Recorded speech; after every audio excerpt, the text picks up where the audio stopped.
Seigneur, tu es le Dieu tout-puissant. Ce n'est pas nous, c'est toi. C'est toi qui peux tout. Et tu es en plus bon, généreux, plein de grâce, d'amour, de vie. Alors nous nous plaçons à nouveau devant toi et nous te prions, Père, prends mes faibles mots, s'il te plaît, mais mes puissantes paroles qui découlent de la tienne.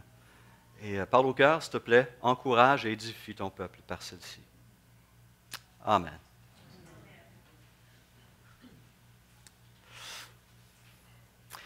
Est-ce que vous avez des questions qui vous viennent régulièrement à l'esprit sur la vie chrétienne?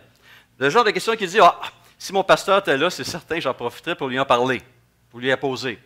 Si vous êtes dans mon groupe vie, vous pourrez savoir que c'est une réalité quotidienne, courante. On pose ces questions qui sont sur notre cœur et qui nous rendent perplexes lorsqu'on pense à la vie chrétienne. Eh bien, à partir de ce matin et pendant quelques dimanches, j'aimerais prendre ces moments pour partager avec vous certaines des questions qu'on pose le plus souvent aux pasteurs. Et peut-être que si vous en avez sur votre cœur qui ne vous lâche pas, prenez le temps cette semaine, aujourd'hui, de m'envoyer un texto, un courriel ou un appel pour me dire, Stéphane, cette question-là, par rapport à la vie chrétienne, je n'arrive pas à trouver une réponse claire et ça m'embête.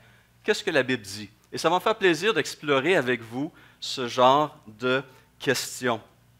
Ce matin, j'aimerais donc commencer avec une question qui est très courante et qui revient régulièrement.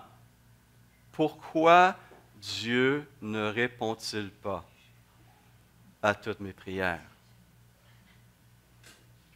Mise en situation, j'ai déjà parlé de notre frère en Christ, Eddie, lorsque j'étais pasteur à Saint-Blaise-sur-Richelieu. C'est un frère qui avait un cœur de serviteur incroyable.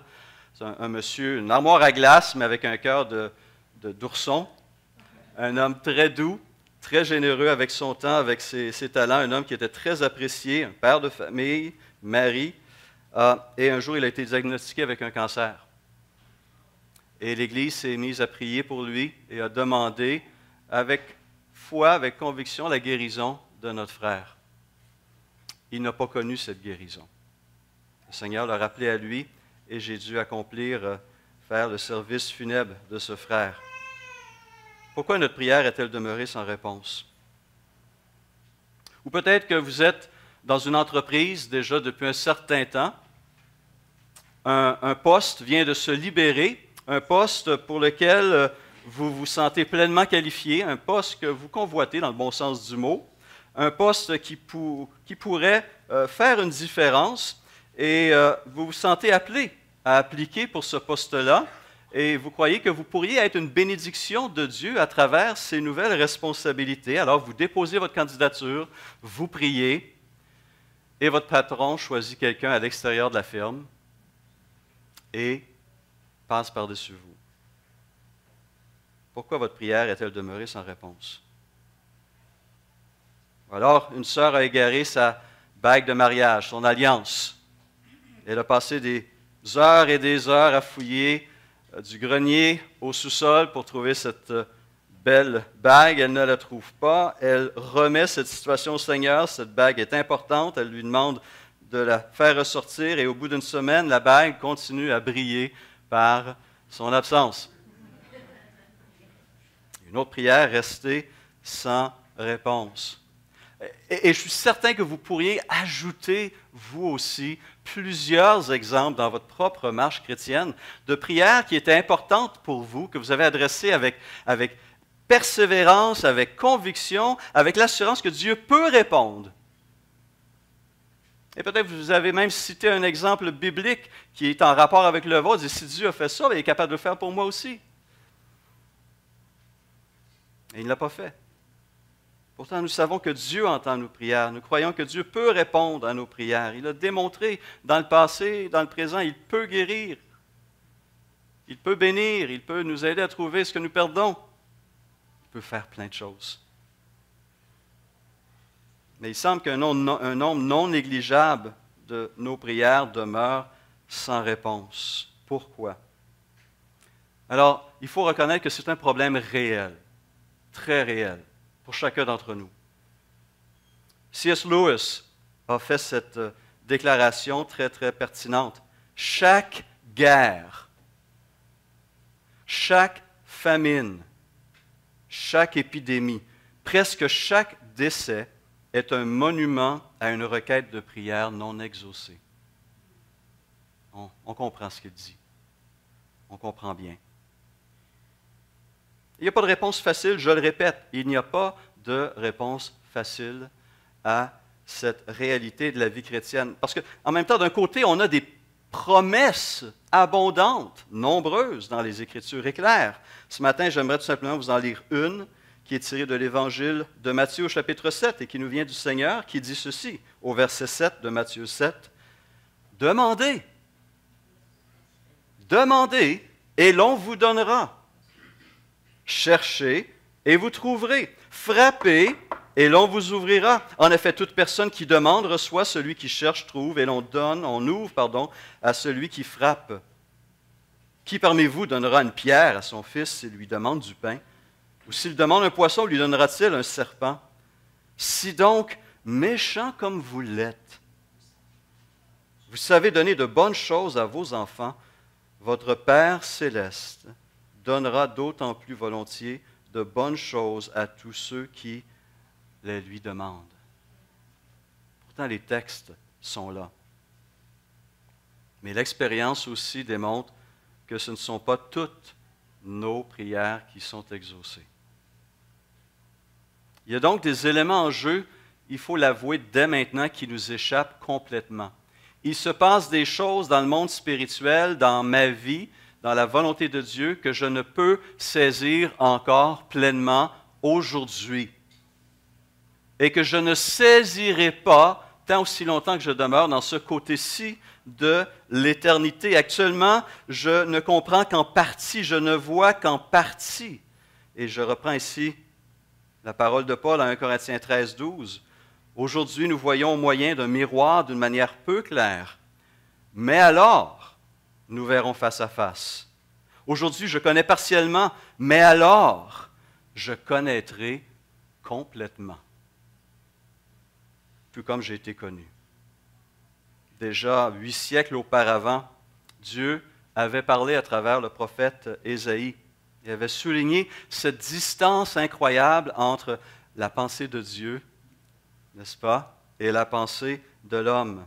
Mes pensées ne sont pas vos pensées, et vos voix ne sont pas mes voix, dit l'Éternel.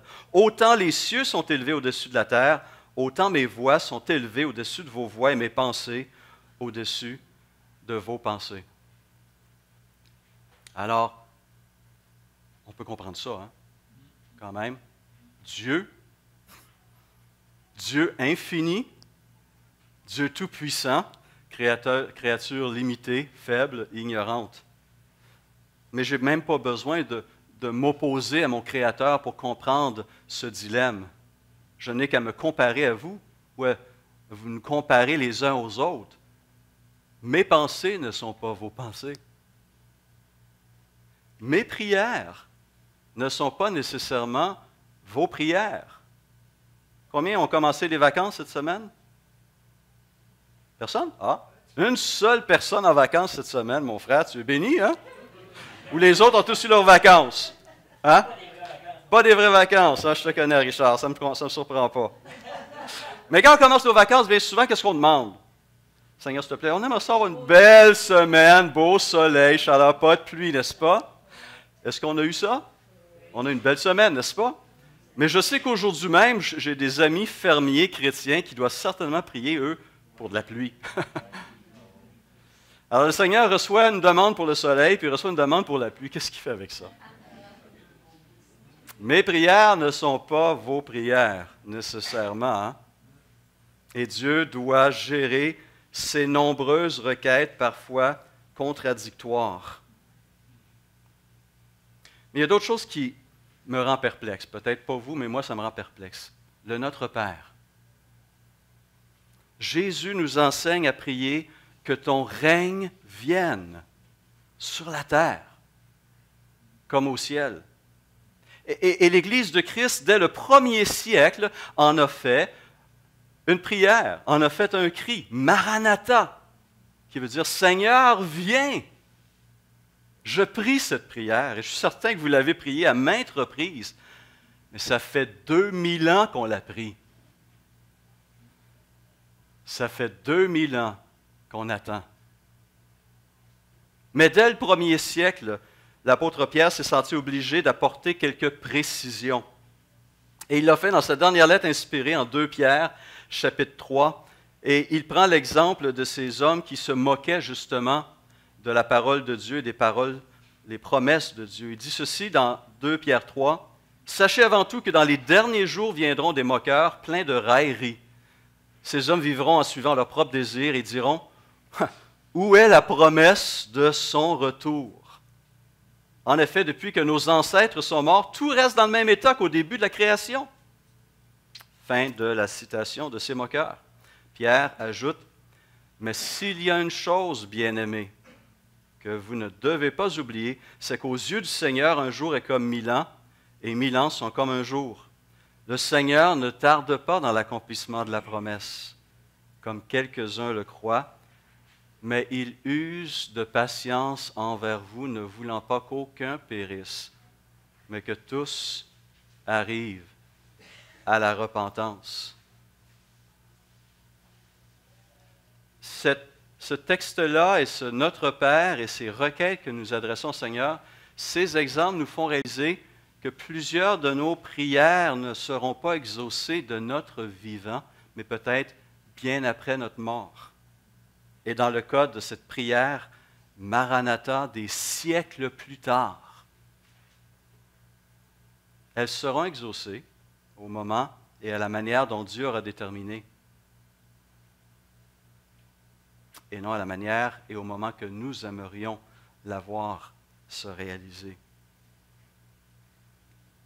Mais la Bible nous donne quand même quelques lumières sur cette question, et ce matin, j'aimerais conclure en vous présentant quelques-unes de ces raisons. Peut-être certaines s'appliquent à vous, peut-être pas, mais elles sont mentionnées dans les Écritures et donc nous aident à comprendre peut-être pourquoi certaines, je dis bien de nos prières, ne sont pas exaucées. La première raison est des plus évidentes, c'est souvent la première qui est mentionnée. Ça serait quoi d'après vous? Avant ça, le péché. Le péché. Le péché qui se cache dans ma vie. Isaïe 59, 1. « Non, le bras de l'Éternel n'est pas devenu trop court pour sauver, ni son oreille trop dure pour entendre. Mais ce sont vos fautes qui ont fait séparation entre vous et votre Dieu, et ce sont vos péchés qui l'ont caché et l'ont empêché de vous écouter. » Si une prière qui vous paraît tout à fait valable, valide, spirituelle, désirable, mais qui ne se réalise pas, une des premières choses possiblement à regarder et faire un examen intérieur. David, lorsqu'il avait commis l'adultère avec Bathsheba et condamné le mari de Bathsheba à mort, a vécu un temps de silence par rapport à Dieu. Le mur, le ciel était devenu de plomb parce qu'il ne confessait pas son péché. Mais ce n'est qu'après l'avoir confessé que les cieux se sont ouverts. Une deuxième raison nous est donnée par le demi-frère de notre Seigneur Jésus, Jacques. Dans son épître, Jacques 1, versets 5 à 8, il dit ceci, « Si l'un de vous manque de sagesse, qu'il la demande à Dieu, qui donne à tous simplement et sans faire de reproche, et elle lui sera donnée.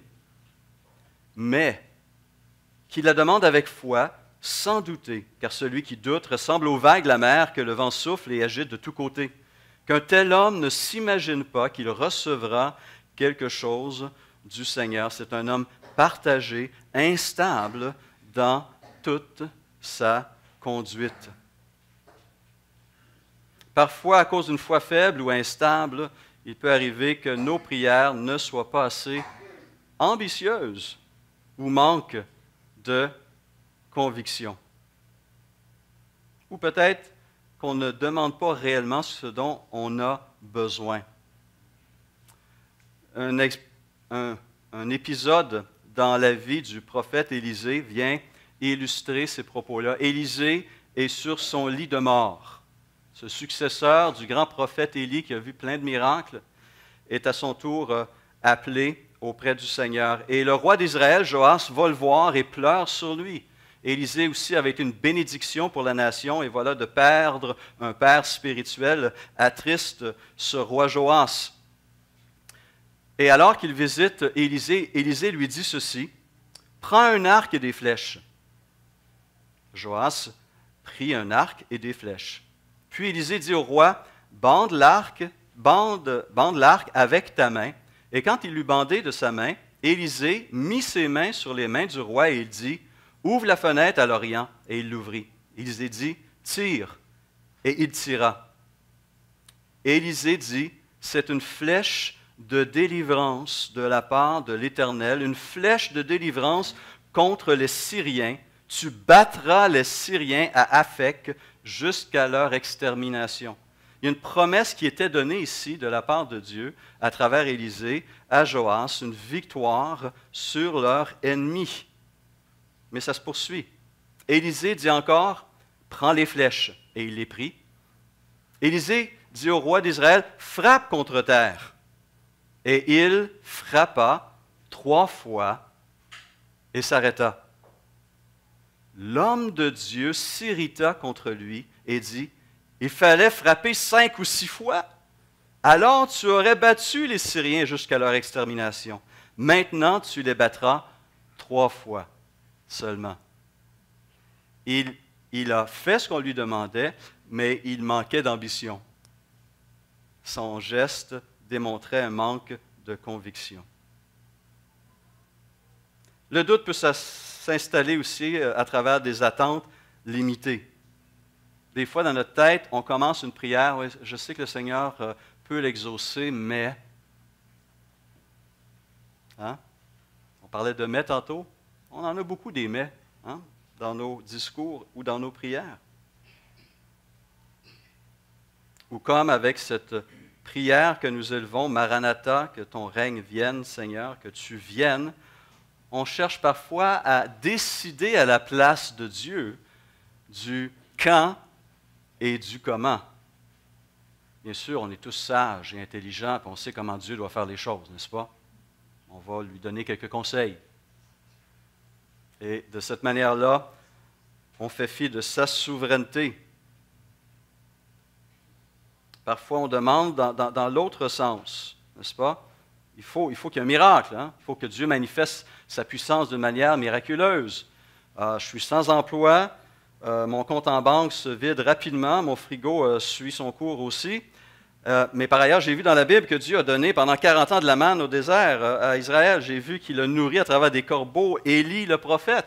Donc Dieu est capable de faire en sorte que, ouf, ça tombe, hein? Il l'a fait. Alors, je vais demander que, ouf, ça tombe. Ça tombe pas. J'ai un problème, hein? Et voilà que j'ai un ami qui m'appelle et qui m'annonce que sa firme cherche quelqu'un qui a exactement les compétences que je possède. Et le lendemain, je commence mon nouvel emploi. Je m'attendais à un miracle, quelque chose qui va vraiment surprendre et éblouir les gens. Et Dieu a décidé d'agir à travers une façon très simple, très naturelle. Tout comme dans Notre Père, donne-nous aujourd'hui notre pain quotidien. Encore une fois, il ne l'a pas fait avec la manne pour nous, en tout cas pas avec moi. Il ne l'a pas fait avec des corbeaux pour Élie, mais il me donne un emploi, il me donne un travail qui me permet de mettre du pain et plein d'autres bonnes choses sur la table. Les voies de Dieu sont larges, sont riches, sont nombreuses. J'imagine que lorsque le jeune Joseph s'est retrouvé dans une prison égyptienne, il n'a pas plaidé sa cause seulement avec le panetier et les chansons du roi. J'imagine que durant ces années d'incarcération, il a dû prier son Dieu pour être libéré. Et lorsque ces 2 hommes sont sortis de prison, il leur a précisément à eux aussi demandé: « S'il vous plaît, intercédez pour moi auprès du roi, auprès de Pharaon, parce qu'on m'a placé ici, mais je n'ai rien fait de mal. » Et les chansons, le panetier, lui, avait un autre problème, il en a perdu la tête, littéralement. Les chansons, par ailleurs, étaient restaurées dans son poste et il a complètement oublié Joseph pendant 2 ans. Mais ces 2 années étaient le temps de Dieu pour parler au cœur de Pharaon. Et à travers 2 songes et ce jeune homme en prison qui interprète les songes, la connexion s'est faite au bout de 2 ans. Et Dieu a agi à ce moment-là, de cette manière-là, non seulement pour sortir Joseph de prison et l'élever à la 2e plus haute position en Égypte, mais il l'a mis dans une position qui lui permettait de sauver non seulement l'Égypte entière d'une sécheresse et d'une famine, mais sauver toute sa famille à travers cela.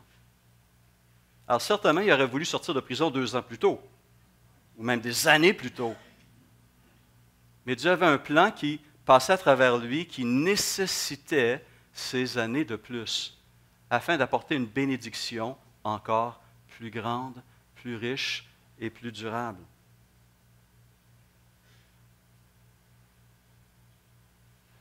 Parfois, on demande, et on sait très bien, notre cœur est tortueux pour des mauvaises raisons, mauvaises motivations. Vous demandez, dit Jacques à nouveau, chapitre 4, verset 3, vous demandez, vous ne recevez pas parce que vous demandez mal dans le but de satisfaire vos passions. Bien souvent, nous ne cherchons que la satisfaction de nos désirs, et ce n'est qu'après qu'on cherche l'approbation de Dieu. Dieu, j'ai décidé de faire ça, je suis certain que tu es d'accord, s'il te plaît, bénis. Il y aura des fois qu'on pense comme ça, si on ne prie pas comme ça.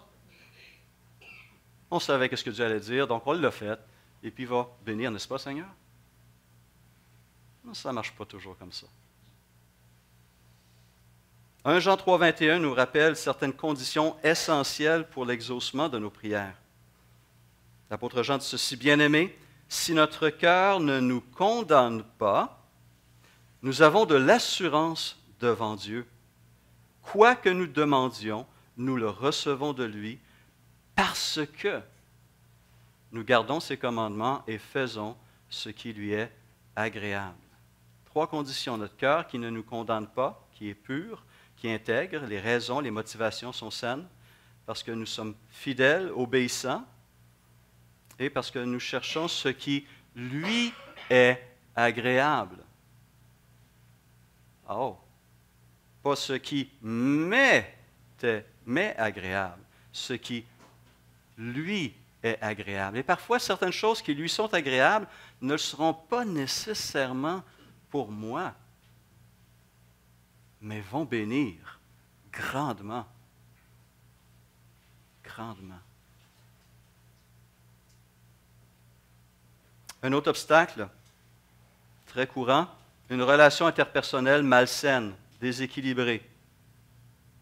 2 textes nous aident à comprendre. Marie, pas Marie-E, mais Marie-homme. Marie, vivez de même en montrant de la compréhension à votre femme, en tenant compte de sa nature plus délicate.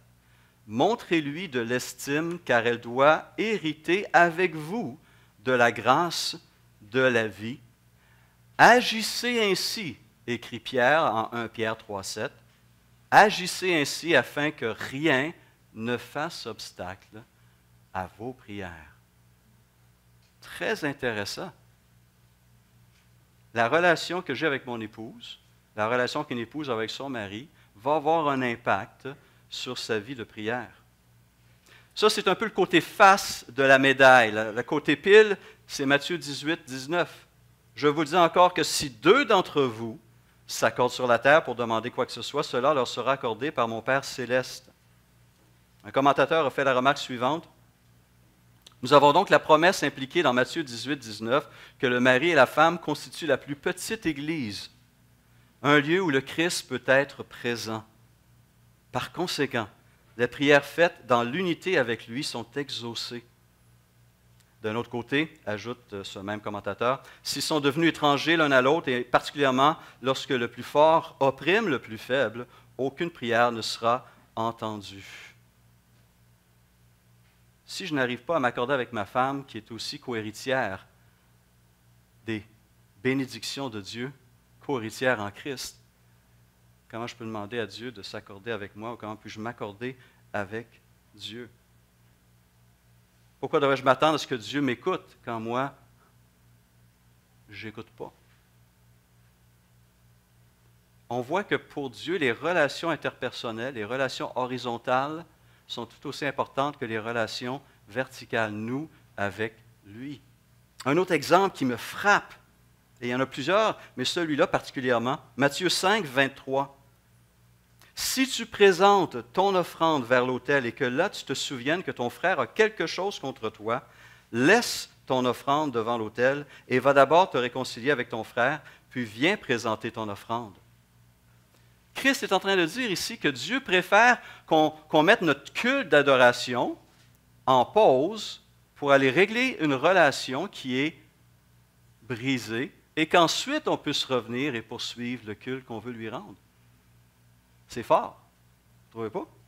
Oui, hein? Moi, je trouve ça très fort.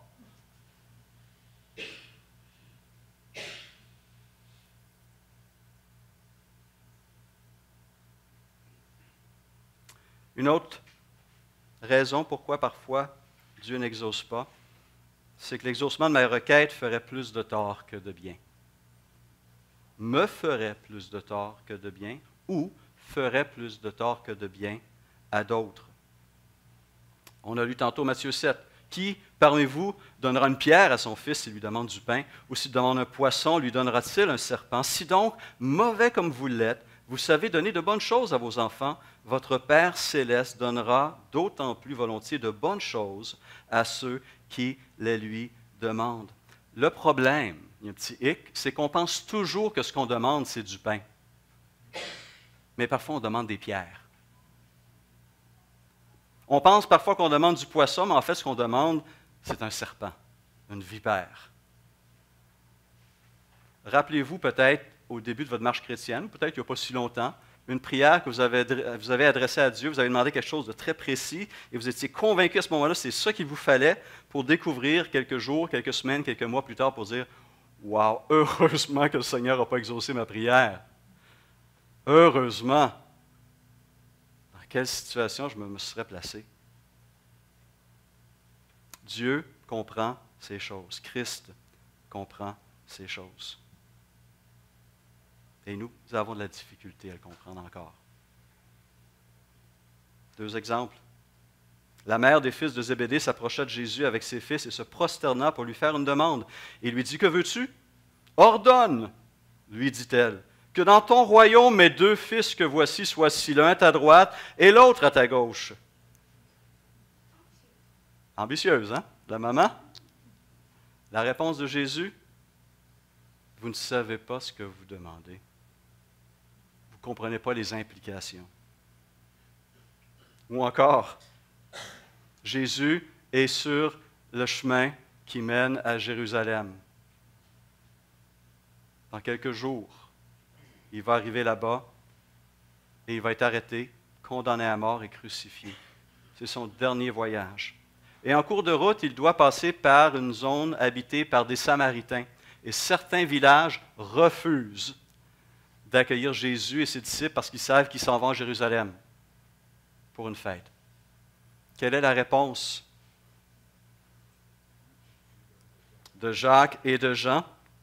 « Seigneur, veux-tu que nous commandions que le feu descende du ciel et les consume? » Yes! Justice, Seigneur. Ils t'ont rejeté, ils nous ont rejetés. Et Jésus se tourna vers eux et les réprimanda, disant, « Vous ne savez de quel esprit vous êtes animés. » Je m'identifie à ces deux disciples. Hein? Je ne suis pas le seul, hein? Le Seigneur sait ce dont nous avons besoin réellement. Et il sait aussi si on est capable de recevoir ces bénédictions, parce qu'il y a des bénédictions que nous ne sommes pas encore prêts à recevoir. Peut-être que cette promotion qui paraissait exactement faite pour toi ne t'a pas été donnée parce que tu n'étais pas prêt à assumer ces nouvelles fonctions, ces nouvelles responsabilités. Peut-être que l'orgueil aurait pris naissance en toi et disait « Moi, je suis le meilleur. » Ou peut-être encore, les exigences du poste t'auraient amené à délaisser ta famille, à délaisser ton Église, ou même quitter, te retrouver dans une zone isolée où ta vie spirituelle et celle de ta famille disparaîtraient. Ou peut-être, cette promotion t'exposerait à des tentations nouvelles. Et on a besoin de réaliser que bien souvent, c'est la grâce et la bienveillance, la miséricorde de Dieu qui l'amène à retenir ce que nous lui demandons. Et c'est là qu'on a besoin d'avoir confiance, d'avoir foi, de nous rappeler que ce Dieu est bon et tout-puissant et qu'il sait mieux que nous. Et que nous devons toujours nous en remettre à sa bonne volonté. On doit se rappeler aussi que son nom est tout autant aussi une réponse que oui. Un exemple bien connu, c'est celui de l'apôtre Paul. Il a eu une vision incroyable, il a été ravi jusqu'au 3e ciel, dit-il en 2 Corinthiens 12, et ces visions pourraient l'amener à s'enorgueillir. Il a dit, il n'y a personne d'autre qui a vécu ça. Dieu m'a choisi moi pour avoir une telle vision. Et voici ce que Dieu a fait par la suite. Pour que je ne sois pas, pour que je ne m'enorgueillisse pas, il a mis en moi un esprit de Satan, une écharpe dans la chair pour m'empêcher de m'enorgueillir. Donc, Paul a eu des problèmes de nature physique et spirituelle, et il a prié Dieu, comme tout bon chrétien, pas juste une fois, mais il a persévéré 2 fois, et il a persévéré 3 fois, jusqu'à ce que Dieu lui dise, « Mon cher Paul, je t'aime. » Et la réponse est non. Parce que dans cet état de faiblesse dans lequel tu te trouves, tu vas découvrir quelque chose, tu vas apprendre quelque chose que autrement tu n'apprendrais pas. C'est que j'agis moi, l'Éternel, à travers la faiblesse des hommes. Ma puissance va s'accomplir à travers la faiblesse des hommes. Et si tu ne t'appuies que sur tes propres forces, jamais tu ne vas te tourner pour t'appuyer sur moi.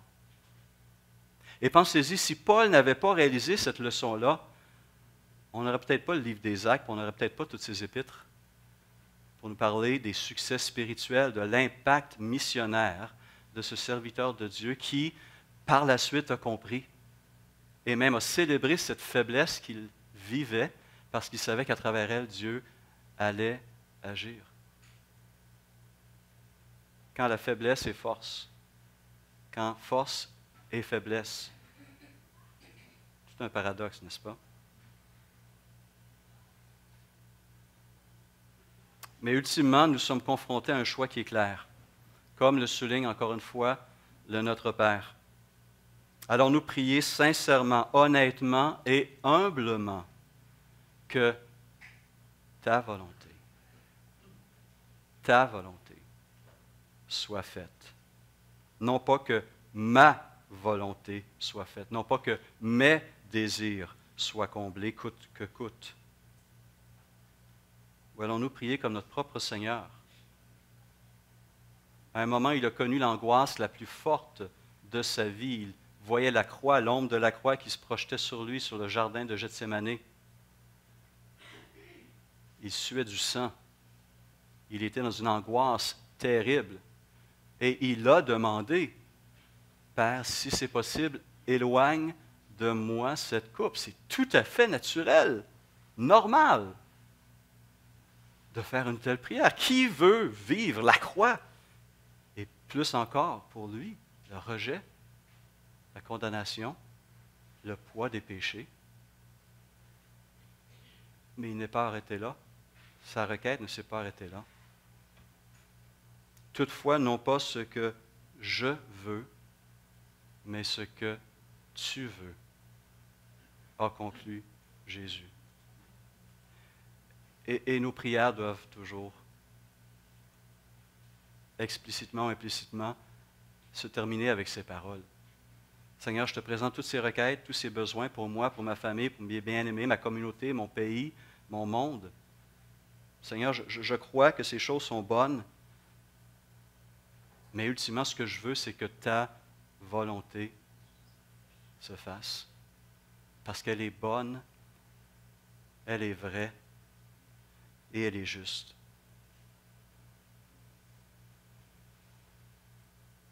Et lorsque des raisons demeureront inexpliquées, lorsque Dieu décidera de ne pas exaucer une prière en particulier, je vais continuer à me soumettre à cette volonté. Parce que je sais que mon Dieu est bon et qu'il cherche sincèrement mon bien ultime, notre bien ultime. Et nous avons le portrait de ce qui s'en vient. Je ne dirai pas ma phrase préférée ce matin. Richard Foster, un auteur, un homme qui a mis beaucoup l'accent sur la vie spirituelle, les disciplines spirituelles, a écrit dans son ouvrage sur la prière, il conclut avec ces mots sur cette question. Il dit « À plusieurs reprises, je suis demeuré profondément perplexe devant ces prières qui semblent être ignorées. Il pourrait être utile de nous rappeler que nous avons aussi un Sauveur qui, au sein des ténèbres de Gethsémani, a porté tout le poids d'une prière non exaucée sur ses épaules et qui, au moment de sa plus grande agonie, a crié « Pourquoi? Pourquoi? » On en a des pourquoi. Et on va en avoir d'autres, frères et sœurs. Croyons qu'on va avoir les réponses en temps et lieu. Croyons que Dieu va être justifié dans sa volonté souveraine. Et continuons à marcher avec confiance dans les voies qu'il a tracées, à nous approcher de son trône, qu'il appelle un trône de grâce. Car nous n'avons pas un grand prêtre incapable de compatir à nos faiblesses, écrit l'auteur de l'Épître aux Hébreux, chapitre 4. Au contraire, il a été tenté, éprouvé en tout point comme nous, mais sans commettre de péché. Approchons-nous donc avec assurance du trône de la grâce, afin d'obtenir compassion et de trouver grâce pour être secourus au moment opportun. Continuons à prier, continuons à croire et continuons à voir Dieu agir en son temps et à sa manière et pour son règne et non le nôtre. Prions.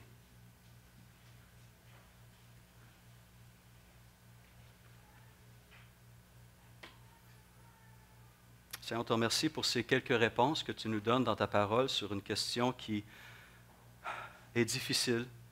Et je suis conscient que ce n'est qu'une partie de la réponse. D'autres éléments nous dépassent encore. Mais Seigneur, c'est pourquoi nous marchons par la foi et non par la vue. Parce que nous avons découvert dans ta parole suffisamment pour comprendre et bien sûr éclairé par ton esprit que tu es le Dieu Tout-Puissant et le Dieu bon, saint, juste et miséricordieux. Et même si certaines de nos prières ne sont pas répondues, tu continues ton plan et ton règne s'en vient. Et ta volonté va être faite sur la terre comme au ciel.